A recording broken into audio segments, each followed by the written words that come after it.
শুভ সকাল বন্ধুরা, তোমরা কেমন আছো? আশা করি তোমরা অনেক ভালো আছো। আমার ভিডিওটা তোমরা যেখান থেকেই দেখো না কেন, আশা করি তোমাদের ভালো লাগবে। আর তাদেরকে জানাই অনেক অনেক ভালোবাসা। আর অনেক ভালোবাসা নিয়ে, অনেক আশা নিয়ে আজকে ব্লগটা তোমাদের সাথে শুরু করলাম। তো দেখো, জাস্ট ঘুমটা ভেঙেছে আর ছেলে তো উঠেই ঘরে লাইট ফাইট সব জ্বালিয়ে দিয়েছে। আর আমি এখনও শুয়ে আছি, আমার যেন ঘুম আর চোখ থেকে নামছেই না, এত চোখে ঘুম। আসলে অনেক রাত হয়তো ঘুম থেকে ঘুমোতে ঘুমোতে ইচ্ছা আর করে না যে সকালবেলা উঠি, কিন্তু উঠতে তো আমাকে হবেই। রোজ ইচ্ছা না হলেও কি সেটা আর হবে না, এরকম তো নয় বলো। হাউসওয়াইফদের না কোনো ইচ্ছা বা অনিচ্ছা বলে কিছু থাকে না, ইচ্ছা হলেও সেটা করতে হবে, যদি অনিচ্ছা থাকে, ইচ্ছা নাও হয় তবুও সেটা করতে হবে। এটাই হলো একজন গৃহবধূর জীবন, জীবন আর কি যেটাকে বলে। তো দেখো, সকালবেলায় বাসি বিছনায় উঠে ঠাকুর নমস্কার করলাম, যেটা আমি প্রতিদিন করি। আমি সকালবেলা উঠে ছেলের মুখ তো দেখবই, ছেলে তো সন্তান, সেটা কোনো ব্যাপার না। তারপরে আমি ঠাকুরের মুখ দেখি, ঠাকুরের মুখ দেখে তারপরে দিনটা শুরু করি। বলা তো যায় না সারাদিনে কত রকমের ভালো খারাপ, অশান্তি, ঝামেলা, কত কিছু অশুভ জিনিস হতেই পারে।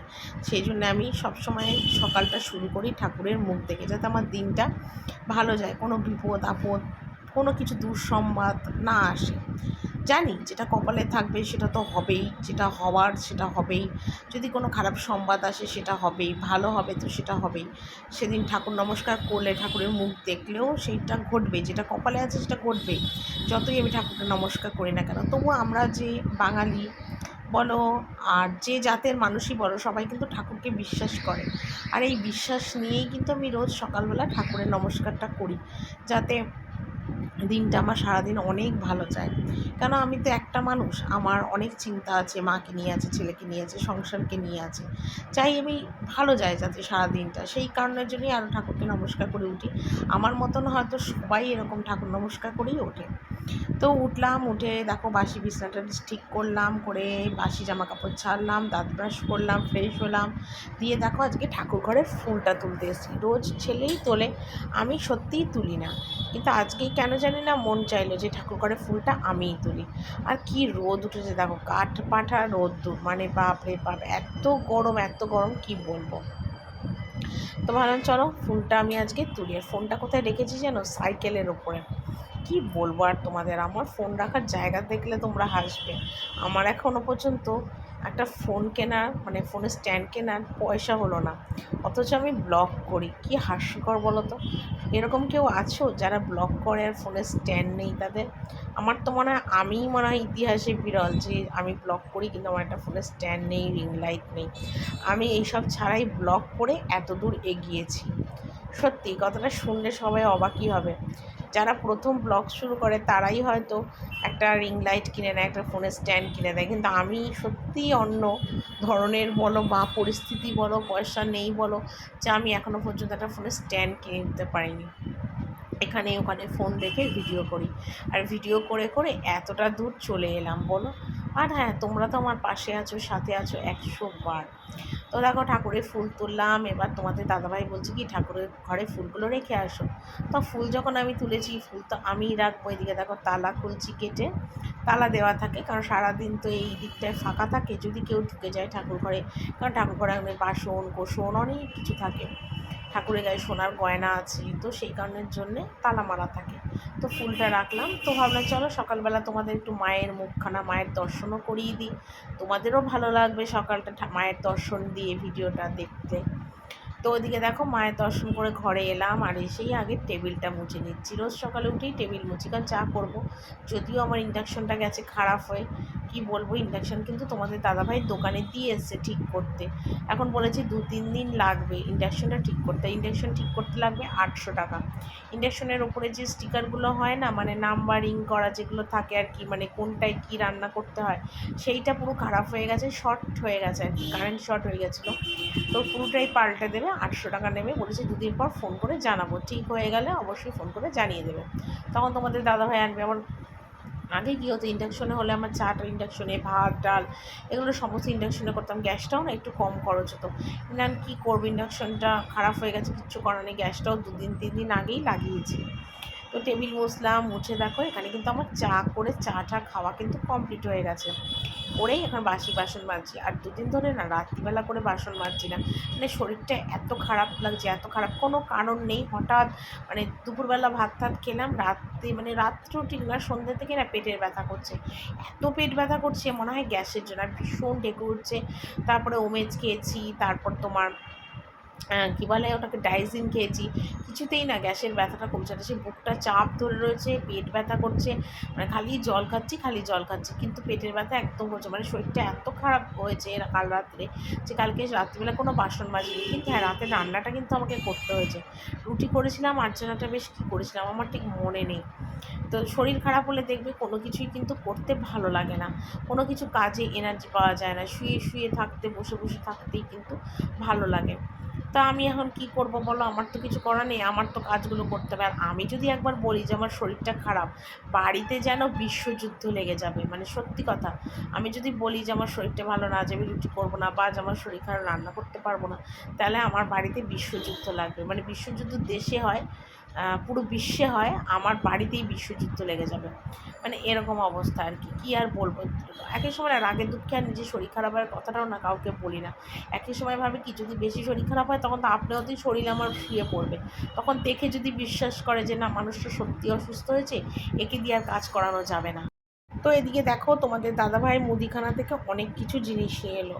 যেখানে নিয়ে এসে দেখো দুটো লাইফবয় হাত ধোয়ার, তারপর 50-50 বিস্কুট, চাউমিন, সাদা তেল নিয়ে এসছে, ওখানে গুড নাইটের কয়েল, মুড়ি, চানা, তড়কা, সব লিখে দিয়েছিলাম আমি, যেগুলো তুমি নিয়ে আসো। এখানে দেখো জিরে গুঁড়ো, হলুদ গুঁড়ো, জেকে কোম্পানির সার্ফের প্যাকেট, চাল নিয়ে এসছে। চালটা অ্যাকচুয়ালি কী হয়েছে বলো তো, আমাদের বাড়িতে প্রতিবারই একদম চালের বস্তা আসে। যারা আমার ব্লগ দেখো তারা নিশ্চয়ই দেখেছো, এর আগে আমি প্রায় আমাদের বাড়িতে 20 কিলো 25 কিলো একবারে বস্তা আনে।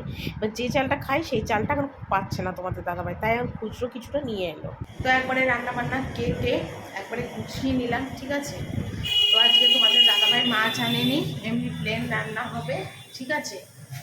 এমনি মুখে বলে দিই, পরে তোমাদের একবার দেখিয়ে দেবো। এই যে এখানে এখন ভাজছি দেখো, ডাল দিয়ে খাওয়ার জন্য চাক আলু ভাজা, এটা ভাগ্নি খাবে, ওটা প্রেশারে বসিয়েছি। পেঁপে আলুর তরকারি হবে, পেঁপে আলু সিদ্ধ বসিয়েছি। এখানে দেখো মুসুরি ডালটা জলে ভিজিয়ে রেখেছি, এটা পরে বসাবো, কারণ ইন্ডাকশনটা খারাপ হয়ে গেছে না, ওই জন্য খুব অসুবিধা হচ্ছে, সব গ্যাসে রান্না করতে হচ্ছে। আর আবার খুচরো আবার আলু ভেজেছি, ওই যে দেখো সরু সরু আলু ভাজা, সব মানে আলাদা আলাদা করে, এরকম আলাদা রান্না করতে খুব কষ্ট হয়। আর হবে সোয়াবিন, তো সোয়াবিনটা এখনও সিদ্ধ বসায়নি। এই যে সোয়াবিন আমি এই যে 3 প্যাকেট সোয়াবিন এনেছে, সোয়াবিনটা করবো, ঠিক আছে। তো চলো রান্নাটা করতে শুরু করি, পরে আবার তোমাদের সাথে কথা বলি। তো এখানে দেখো বাসন তো অনেকগুলো বাসন ছিল, যেগুলো সকাল থেকে আবার বেরোয়, রান্না বান্নার বাসন, ছেলে খায়, ভাগ্নি খায়, সকালের জলখাবারের বাসন টুকটাক, মানে যে যেটা খায়, মুড়ি কেনে মুড়ি, তোমাদের দাদাভাই খেয়ে যায়, সেই সব বাসনগুলো সব মেজেছি, মেজে এখন গ্যাসটা মুছে নিচ্ছি। তো রান্নাবান্না তো বিশেষ কিছু ছিল না, তাই অনেক মানে শেষ হয়ে গেছে তাড়াতাড়ি করে। আর একটু রান্নার চাপ না এক একদিন একটু কম থাকলে না সত্যি অনেকটাও ভালো লাগে, কারণ এক একদিন এক এক রকম কাজ থাকে। আর আমার না সত্যি একটা কথা বলছি, যেদিন মনে হয় রান্নার চাপটা একটু কম, সেদিন কিন্তু কিছু না কিছু ঘরের আমি কাজ সারি, মানে পরিষ্কারের কাজ। কোনো দিন ধরো রান্নাবান্না কম রইলো, আমি ঠাকুর ঘরে বাসন মাজলাম, কোনো দিন রান্নাবান্না কম হলো, একটু রান্নাঘরটা গোছালাম, পরিষ্কার করলাম।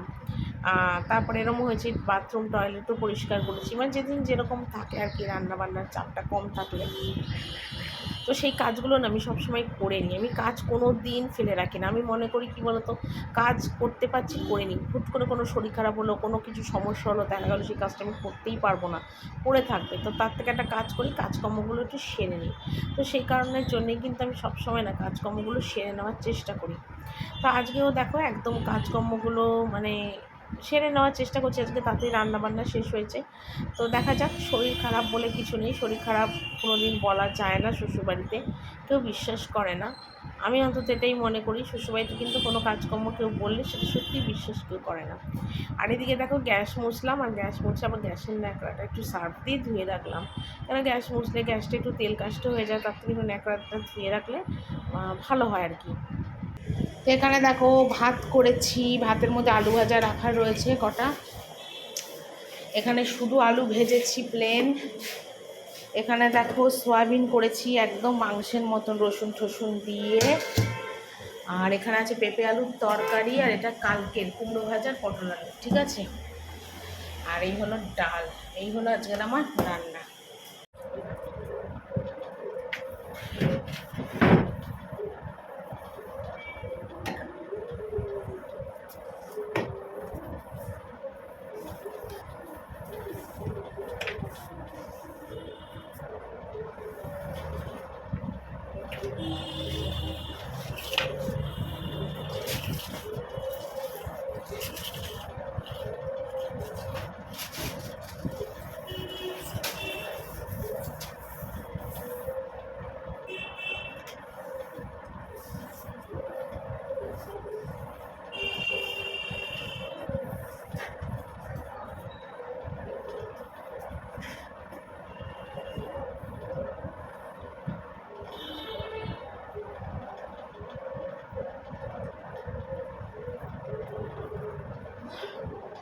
তো একদম ঘর ঠর মুছে ওপরে এলাম, আর ছাদে যা রোদ উঠেছে আমি ভাবলাম গাছগুলোতে একটু জল দিই। 2-3 দিন ধরে বৃষ্টি হচ্ছে না, তো ভাবলাম কি গাছগুলোতে যদি জল দিই তাহলে গাছগুলো ভালো থাকবে, কারণ রোদে না তুলসী গাছগুলো একদম মরে যায়। এর আগে অনেকবার এরকম হয়েছে, গাছে জল না দিয়ে গাছ মরে গেছে। তো আজকে ভাবলাম চলো গাছগুলোতে একটু জল দিয়ে নিই, কারণ রোদের মধ্যে গাছগুলো মরে যাবে। তো সেই জন্য গাছগুলোতে একটু জল দিলাম।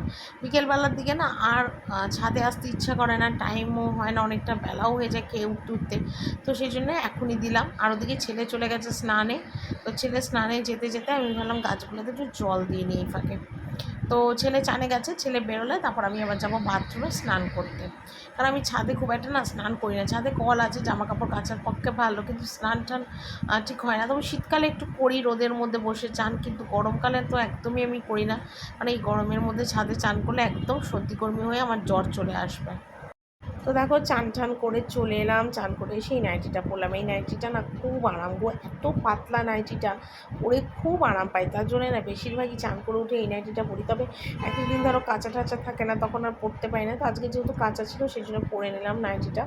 আর শুকনো জামা কাপড়গুলো আগে কিচ্ছু তুলিনি, সমস্ত জামা কাপড় কিন্তু এখনই তুললাম। আর যেহেতু জামা কাপড়গুলো শুকনোগুলো তুলিনি, সেই জন্য না আজকে বারান্দাটা না মোছা হয়নি, কারণ শুকনো জামা কাপড় ডিঙিয়ে না আমি কোনো সময় ঘর ফর মুছি না, তো সেই জন্য তুলিনি। আর দেখো প্রচুর জামা কাপড়, মানে বৃষ্টি কদিন ছিল বলে ঠিকঠাক জামা কাপড় শুকোয়নি, কিন্তু মানে বৃষ্টিটা মানে 2 দিন ধরে আবার হচ্ছে না বলে যা জামা কাপড় আমার ছিল সব শুকিয়ে গেছে। আর এখানে দেখো যে কটা পারলাম কেচেছিলাম সেগুলোই দেখো এখন ঝপাঝপ মেলে দিচ্ছি, কারণ রোদে রোদে মেলাটাই ভালো। কখন আবার বৃষ্টি চলে আসে জানি না। শ্রাবণ মাসে তো বৃষ্টি সেভাবে হলোই না, ভাদ্র মাসে গিয়ে এখন বৃষ্টি হচ্ছে, আর কী বলবো। তো বিছানার চাদরটাও যে তুলেছিলাম সেটাও ভিজিয়ে রেখেছিলাম, তো আজকে দেখো সেটা কেচে দিলাম। তো এরকম টুকটাক অনেক কাজ হয়। তো এই মোটামুটি কাজগুলো সেরে নিয়ে তারপর একটু রেস্ট করবো। ছেলে গেছে ঠাকুর ঘরে গেছে, ও ঠাকুমার সাথে। তো এলে তারপর তো খেতে যাব। তো তার আগে আমার নিজস্ব যে কাজকর্মগুলো আছে সেগুলোকে ঝপাঝপ সারি। আর কি বলবো তোমাদের, কাজকর্ম তো মেলা কাজকর্ম যাকে বলে, সত্যি কথা কাজের আর আমার শেষ নেই, প্রচুরই কাজ। তো এখানে দেখো জামা কাপড়গুলো সমস্ত মেলে দিচ্ছি জামা কাপড়গুলো। এটাই হলো কথা। সকাল থেকে উঠে কি কি করলাম না করলাম সবটাই শেয়ার করি তোমাদের কাছে। আর এটাই আমার জীবন, এটাই আমার সব কিছু। সংসার করতে গেলে তো তাকে করতে হবে, যতই রাগ হই অশান্তি হোক, যতই সংসার ছেড়ে চলে যাওয়ার ইচ্ছে হোক না কেন, কিন্তু সেটা কেউ কোনো দিন যেতে পারে না। আমার ক্ষেত্রেও ঠিক তাই। তো এটাই হলো কথা, যাকে কাজের মধ্যে থাকি বলে মনটা অনেক ভালো থাকে। কাজ না থাকলে হয়তো আমি মরেই যেতাম, সত্যি কথা। মানে হয়তো আরও আমাকে চিন্তা টেনশন আমাকে আরও কুড়ে কুড়ে খেত, কিন্তু মানে এখন আর সেই জিনিসটা নেই যে না আমার মানে কাজ আছে, কাজের থেকে আমি অনেক ভালো থাকি, আমার মনটা অনেক খুশি আনন্দে থাকে, অনেক দুঃখকে আমি ভুলে থাকি, অনেক কষ্টকে আমি ভুলে থাকতে পারি। কাজ না থাকলে সত্যিই আমি মরে যেতাম, বাঁচতামই না আমি মনে করি।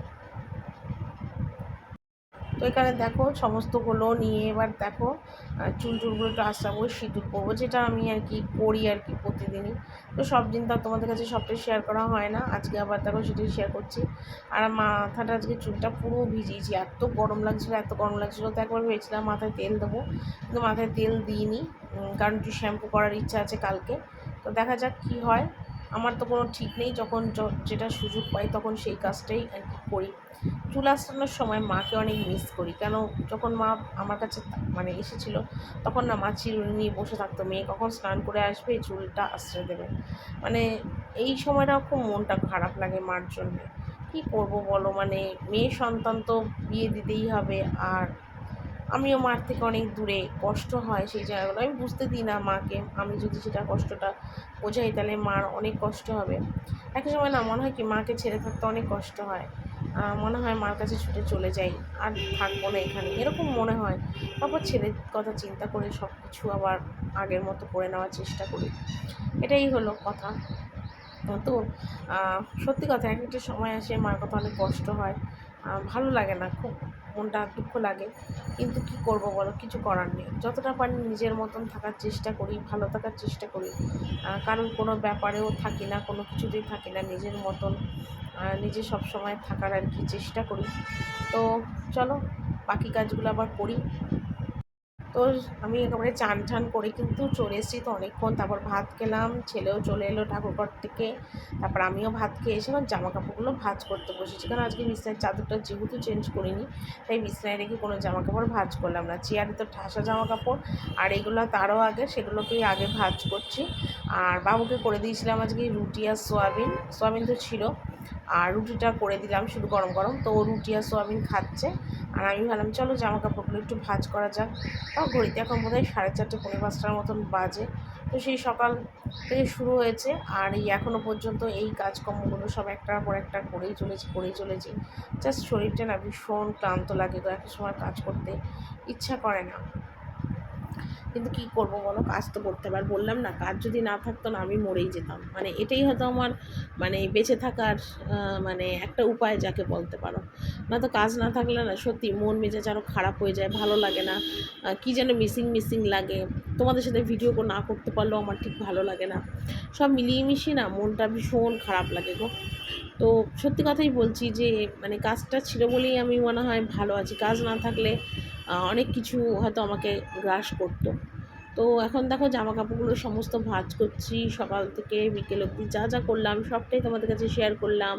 তো চলো বন্ধুরা, আজকের ভিডিওটা এখানেই শেষ করছি, কালকে একটা নতুন আর সুন্দর ব্লগ নিয়ে চলে আসবো। টাটা।